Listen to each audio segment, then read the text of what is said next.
Hi, and welcome back to Asking More Questions with the Copper L Rods.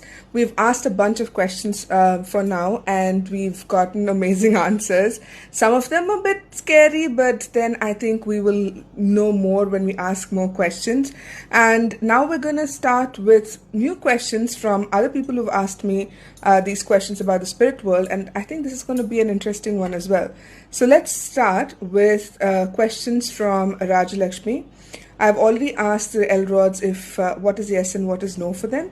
So I'm going to ask the questions now. Rajalakshmi would like to know, does the world or does a world exist beyond our sensory perception? Yes, it does exist. Is there another life after death based on our karma or because of our karma? Is there another life that people get to live?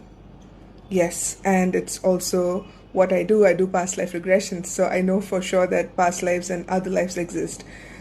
Can we, through meditation, know of our infinite energies and strength? Through meditation, can we come to know about an infinite? Yes, and that was like a very big yes. Then we have another question from Sushma. She says, does a spirit exist even after death? That's a yes. Want to know more? Ask me.